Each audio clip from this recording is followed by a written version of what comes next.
이 시간에 주님의 응답하심이라는 제목을 가지고 저와 여러분이 함께 은혜 받게 되기를 주님의 이름으로 축원합니다.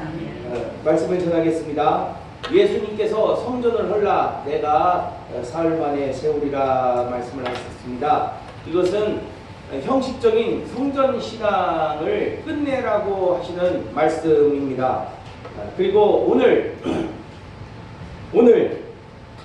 본문 말씀을 보게 되면 역시 마찬가지로 예레미야 선지자도 하나님의 말씀을 전하는데 어떻게 전하느냐? 형식적인 성전 신앙이 종말되었다라고 하는 것을 선고하고 있는 내용입니다. 왜냐? 예수님께서는 내 집은 만민의 기도하는 집이라 이렇게 말씀을 하셨지요. 마찬가지로 예레미야도 이제는 성전 중심이 아니라 하나님께서 백성들과 만나시겠다라고 하는 거예요. 너는 내게 부르시지라고 하는 겁니다. 영적으로 만나시겠다라고 하는 말씀인 것입니다. 저와 여러분들이 주님의 응답하심을 믿고 주님께 부르짖는 2020년 되시기를 주님의 이름으로 축원합니다. 인생은 매우 진지한 과정입니다. 가볍게 여길 수 있는 것이 하나도 없습니다. 몇 푼의 돈도 그러하지 않습니까? 몇 푼을 두고서 형제가 갈라지기도 하고요. 또 이와는 반대로 수억 원도 아낌없이 다른 사람을 위해서 주기도 합니다. 또 전혀 알지 못하는 사람이 열차에 치이는 것을 막기 위해서 자신의 목숨을 걸고 철길로 뛰어드는 사람들도 부지기수로 있는 것을 우리가 알고 있습니다. 오늘 우리는 신년을 맞이해서 새로운 삶을 얻고자 이 자리에 나왔습니다. 어느 누구도 가벼운 마음으로 나오신 분은 없는 줄 믿습니다. 이 시간에 하나님과 진지하게 만나시는 저와 여러분들 되시기를 주님의 이름으로 축원합니다. 그래서 2020년 올 한 해가 하나님의 응답하심으로 가득 차게 되기를 소원합니다. 오늘 본문은 유다 왕국을 향하여서 눈물을 흘리며 하나님의 말씀을 대언한 예레미야 선지자의 글입니다. 이 예레미야 선지자를 통하여서 우리 하나님께서는 절망에서 희망을 응답하시는 하나님이심을 밝혀주고 계십니다.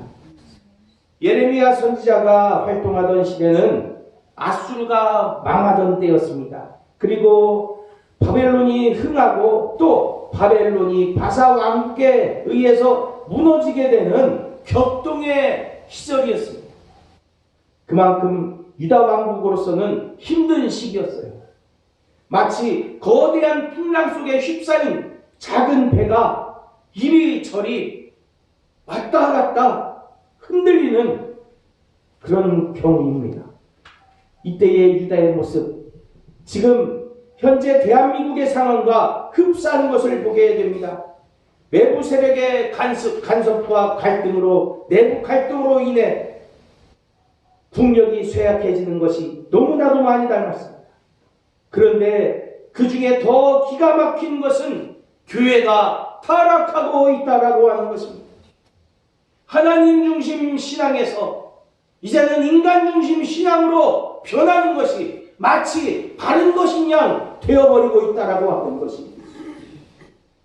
어제 저는 미국 연합 감리교회가 동성애 문제로 인해서 수년간 갈등을 빚다가 동성애를 허용하는 비성경적인 무리와 동성애를 허용치 말자는 성경적인 길을 따르는 성도들이 각자의 길로 가기로 결정했다는 기사를 보았습니다.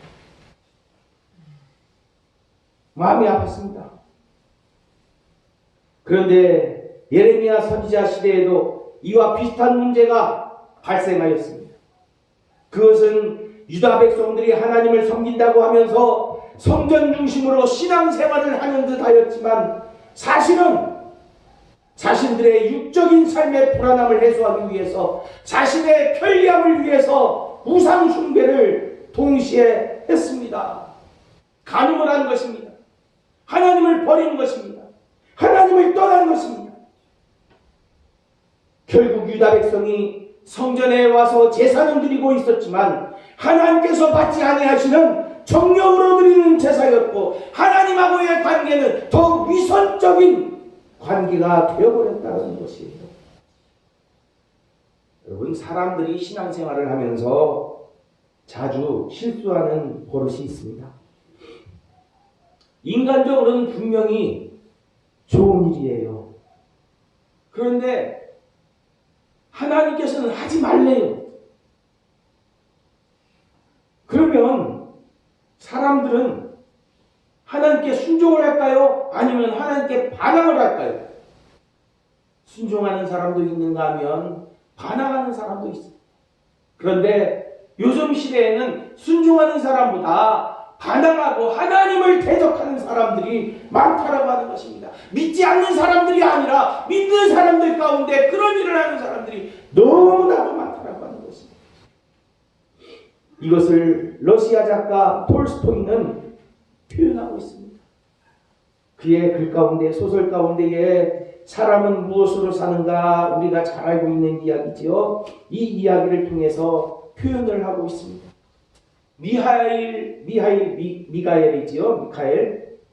미하엘 천사는 두 갓난 아기를 낳은 가난한 엄마를 천국으로 데려오라는 하나님의 명령에 화가 났습니다. 아니, 이 가난한 엄마를 데리고 오면, 이 엄마를 그나마 데리고 오면 이 아이들은 불쌍해서 누가 보느냐는 말이에요. 너무나 속상해가지고서 하나님의 명령에 불순종했습니다. 그랬더니 하나님께서 이 미가엘을 벌을 주셔가지고서 날개를 없애버리고 땅으로 떨어뜨렸어요. 그래서 미가엘 천사는 부주수선공 조수로 살아가게 됩니다. 몇 년이 지나도 이 쌍둥이 두 자매가 부유한 부인의 손에 이끌려 가지고서 구두방으로 들어오는 것을 보게 됩니다.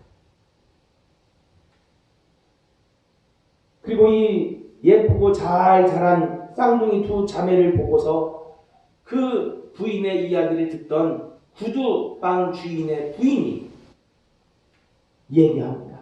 사람은 부모 없이는 살 수 있어도 하나님 없이는 살 수 없구나. 구두방 주인의 부인의 말을 듣고서는 이 미하엘 천사는 사람은 무엇으로 사는가를 깨달았습니다. 그것은 사람은 사랑으로 산다라는 것이, 하나님의 사랑으로 산다라는 것이.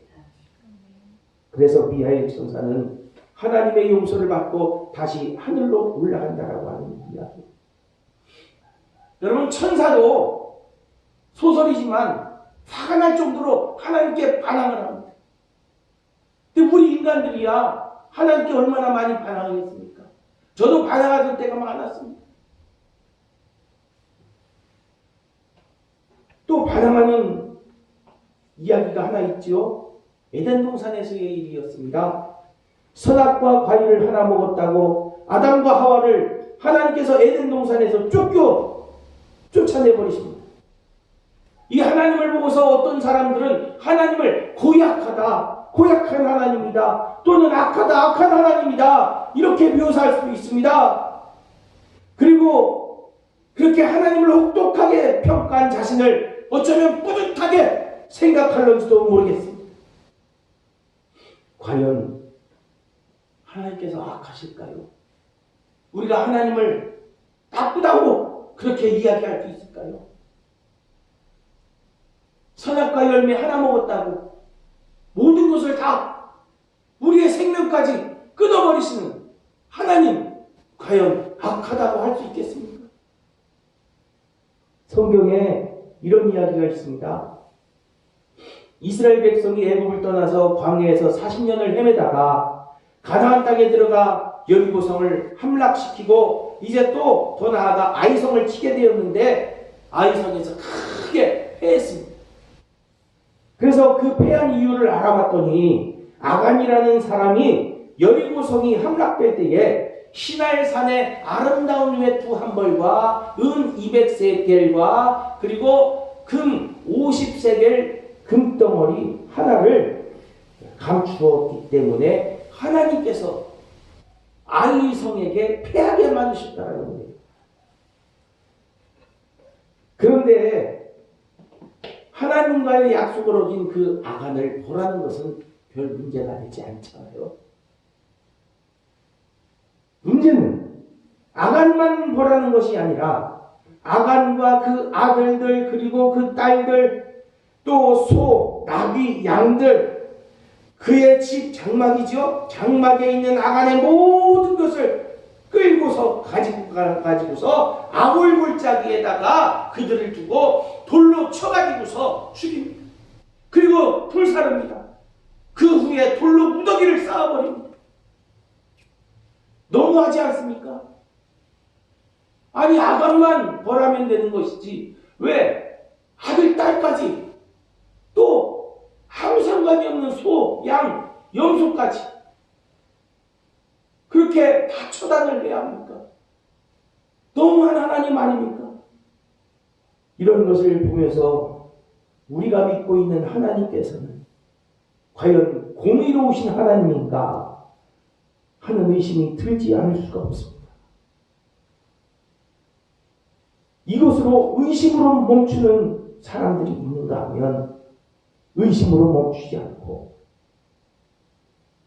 우리가 마치 하나님보다 더 의로워서 하나님을 판단하고 더 나아가 하나님을 심판해야겠다는 생각을 갖는 사람들도 있다라고 하는 것입니다. 과연 우리가 하나님을 판단할 수 있는 존재들인가?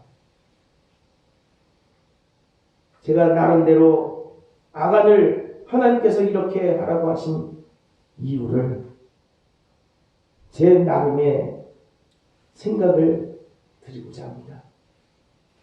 저는 아간의 이 행위는 패륜적인 범죄다라고 봅니다. 지금도 그렇지만 그 당시에는 전쟁에서 이기면 의당, 전리품을 차지하는 것은 당연한 일이었습니다. 그럼에도 불구하고 하나님께서는 여리고성을 칠 때에 전리품을 하나도 챙기지 말라고 명령하셨어요. 그 이유가 뭘까요? 저는 그 이유는 여리고와의 싸움은 이스라엘 백성들과의 싸움이 아니었기 때문이라는 것입니다. 하나님의 여리고 심판이었지 이스라엘 백성들과의 전쟁이 아니었다라는 겁니다. 하나님께서 여리고를 모두 심판하시기를 원하셨다는 겁니다. 왜요? 여리고성은 한 20m 높이의 언덕 위에 위치해 있다고 합니다. 그리고 그 위에다가 4m 정도의 성벽을 쌓았다고 해요. 그러니 난공불락의 요새였지요. 어느 누구도 쳐들어갈 수가 없었지요. 이들은 마치 바벨탑을 쌓은 사람들처럼 교만해져 있었어요. 아무도 우리를 건드릴 수 없어. 아무도 우리를 무너뜨릴 수 없어.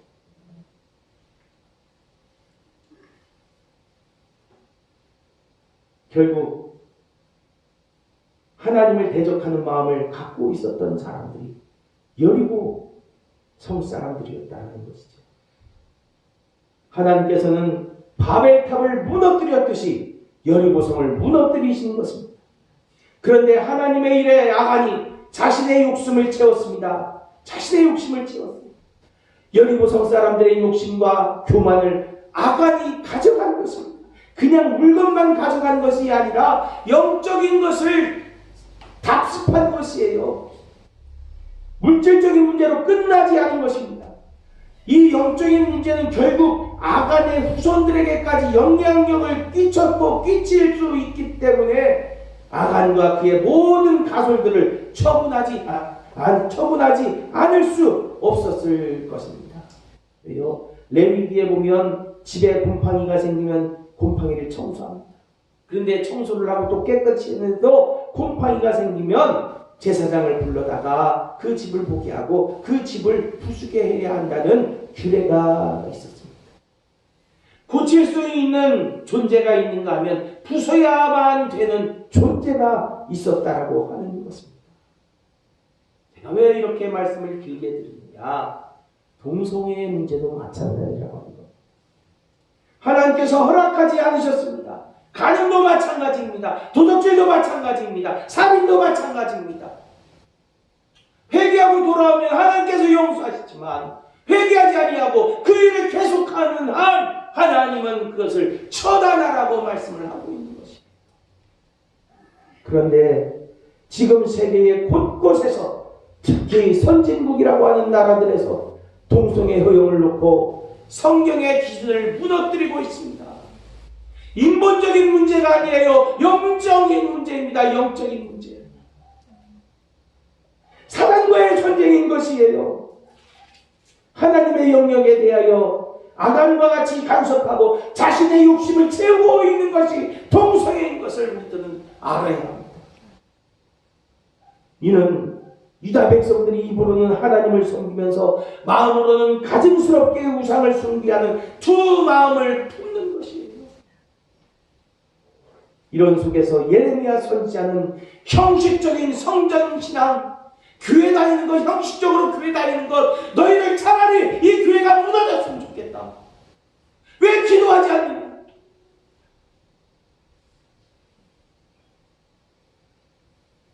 형식적인 신앙생활을 무너뜨리고 영이신 하나님께 영으로 기도드려 응답받으라는 메시지를 예레미야 선지자는 전하고 있는 것입니다. 그래서 부르짖으라고 말씀하고 있습니다. 부르짖으라는 것은 영어로 기도드리라는 말씀인 것입니다. 히브리어로 카라라는 단어인데 부르짖다라고 하는 것. 영의 기도는 부르짖는 기도인 줄 믿습니다. 목소리로도 부르짖는 것이지만 마음적으로도 영적으로도 간절하게 하나님을 찾고 하나님께 집중하는 것이 바로 카라 부르짖음인 줄 믿으시기를 바랍니다. 삼손이 블레셋과 싸울 때에 목이 말라가지고서 하나님 샘물을 주시든지 나를 죽이시든지 둘 중에 하나 택해달라고 간절하게 기도하셨습니다. 그래서 하나님께서 에나골 샘물을 터뜨려 주시죠. 하나님께 목숨을 걸고 간구한 삼손입니다. 여러분, 우리의 목마름과 고통과 아픔, 여러 가지 환난은 하나님을 만나게 하기 위한 접촉점일 뿐입니다. 그것을 통해서 하나님을 만나게 하시는 것입니다. 사람은 영혼, 육으로 이루어져 있잖아요. 육은 인간 본성과 본능에 관계된 것이기에 육의 기도는 자신의 형편을 생각하는 기도입니다. 하나님께 기도는 드리지만 자신의 문제에 더 많은 관심이 가 있어요. 이게 육의 기도입니다. 또 혼은 이웃, 인간 사회에 관계된 것입니다. 정신적인 거죠. 이것은 타인을 위한 중보 기도라고 보면 됩니다. 하나님께 관심 갖기보다 내 주변 이웃에게 더 많은 관심을 갖는 겁니다. 물론 좋은 기도예요. 그런데 영은 오직 하나님과 관계된 기관적인 존재이기 때문에 하나님하고서만 이루어지는 기도가 영의 기도인 것임을 아시기를 바랍니다. 삼손이 자신의 목마름을 위해 기도드렸지만 자신의 목마름을 해결할 분은 오직 하나님이시라는 것을 알고 있었어요. 그리고 하나님께서 물을 주시지 않으면 자신은 천명과 싸워 이제 곧 죽을 수밖에 없는 운명이기 때문에 그의 관심은 물이 아니라 하나님에게 관심이 있었다는 것입니다. 하나님께서 허락지 아니하시면 나는 죽습니다. 오직 하나님께 그 모든 관심이 초점이 가 있었다라는 것. 이것이 영의 기도입니다. 마치 야곱이 야복강가에서 자신에게 축복하지 않으면 천사를 보낼 수 없다고 하며 강력하게 천사와 씨름하는 것을 생각하면 됩니다. 하나님의 허락이 자신의 생사를 결정한다는 것을 알고 있었기에 육의 생명을 걸고 또 자신의 모든 물질을 다 형 에서에게 다 내어주고 자신의 가족도 다 형의 것이라고 하고 자신의 종들도 다 형의 것이라고 다 형에게 주었습니다. 남은 것은 이제 자기의 목숨 하나뿐이었습니다. 그렇기에 육의 생명을 걸고 천사와 씨름하지 않을 수가 없었다라고 하는 것입니다. 이것이 영의 기도입니다. 2020년 내 문제에 집중하지 말고 문제자의 해결자이신 하나님께 집중하시기를 바랍니다. 물 위를 걷던 베드로가 물속에 빠지게 된 것도 예수님께 집중하지 않고 바람이라는 문제를 의식했던 것이 원인이었지 않습니까? 여러분 주님께 응답받기 원하십니까? 내 문제에 집중하지 말고 하나님께, 예수님께, 성령님께, 삼위일체 하나님께 집중하시기를 바랍니다. 그래서 주님의 음성을 듣고 순종할 수 있어야 합니다. 그때에 내 형편과 처지에 전혀 맞지 않는 소원을 주시고 말씀을 주실 수도 있습니다. 우리는 그럴지라도 아멘 할 수 있어야 합니다. 다니엘의 세 친구들처럼 왕이시여 그리 아니하실지라도 하나님께서 우리들에게 우리의 원하는 바를 들어주시지 않는다 할지라도 우리는 하나님을 배반할 수 없습니다. 우리는 하나님을 떠날 수 없습니다. 왜냐하면 하나님께서는 우리가 그 문제를 감당할 줄 알고 계시기 때문에 능력이 있음을 알고 계시기 때문에 그 문제를 허락해 주신 줄 믿으시길 바랍니다. 하나님께서는 나의 사정과 형편을 보시기도 하시지만 특별히 나를 향하신 하나님의 생각과 하나님의 형편과 하나님의 능력을 가지시고 우리들을 대하고 계시다라고 하는 것을 깨달으시기를 바랍니다. 우리가 하나님께 기도드릴 때에 혹 되려고 기도했는데 혹을 한 개만 붙이는 게 아니라 10개, 20개, 100개도 붙일 수 있습니다. 더 큰 문제가 일어날 수 있습니다. 그럴지라도 우리는 아멘으로 화답할 수 있어야 됩니다. 아멘으로 화답할 때에 응답이 있는 줄 믿습니다. 그때 내 문제가 해결되는 거예요.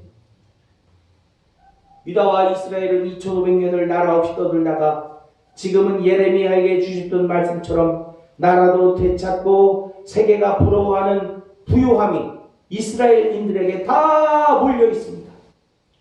그들은 2500년 동안 그들의 문제에게 집중한 것이 아니라 하나님 말씀에 집중했습니다. 하나님께 집중했습니다. 하나님께서 그들의 문제를 해결해 주신 줄 믿습니다. 아멘. 그러므로 내 문제가 무엇인지 알아야 문제를 해결할 수 있는데 내 문제는 지금 내가 가난한 것, 병든 것, 자녀가 속썩이는 것, 배우자가 나를 힘들게 하는 것 이것이 근본 문제가 아니라 내가 하나님을 버리고 떠난 것이 진짜 문제라는 거예요. 그래서 문제 해결은 가난이 해결돼도 건강해져도 자녀가 잘 때도 배우자와 행복해져도 하나님하고의 관계가 엉망이면 문제가 해결된 것이 아니라는 겁니다. 하나님과의 관계가 해결이 되어야 문제가 해결된 것입니다. 예수님께서 회당에 들어가셔서 이사야 선지자의 글을 펼치시고 읽으십니다. 주의 성령이 내게 임하셨으니 이는 가난한 자에게 복음을 전하게 하시려고 내게 기름을 부으시고 나를 보내사 포로된 자에게 자유로 눈먼 자에게 다시 보게 함을 전파하며 눌린 자를 자유롭게 하고 주의 은혜의 해를 전파하게 하려 하십니다. 우리의 관심은 어디에 초점이 가 있습니까? 우리는 어디에 관심이 가 있습니까? 가난한 자에게 복음이 전해지고 자유와 은혜가 운행되어지는 것에 관심이가 있고 초점이 있습니다. 그런데 여기에서 이 말씀에서의 초점은 주의 성령이 내게 임하셨으니 이 말씀이에요. 하나님과의 문제가 해결되고 관계가 새롭게 되었을 때에 비로소 주님의 성령이 임하시는 것입니다. 아멘. 주님의 성령이 임하지 않고서는 복음도 자유도 은혜도 아무 소용이 없고 의미 없는 것입니다. 마치 울리는 꾀두가리와 같은 것이라는 것입니다. 그래서 예레미야 선지자는 문제를 해결하라고 외치는 것이 아니라 하나님께 부르시라고. 누구에게? 하나님께 부르시라고. 하나님께 부르시라고 봉도와 외치고 있는 것입니다. 사랑하시는 은혜교회 성도 여러분, 2020년 올 한 해 하나님께 집중하셔서 응답으로 가득 찬 2020년 되시기를 주님의 이름으로 축원합니다. 기도해 주시겠습니다. 자비로우신 아버지 하나님, 우리가 내 문제에 속상해할 것이 아니라 내가 하나님과 가까이 하지 못했음을 가슴을 치며 통탄하게 하여 주시옵소서. 예수님의 이름으로 기도드리옵나이다. 아멘.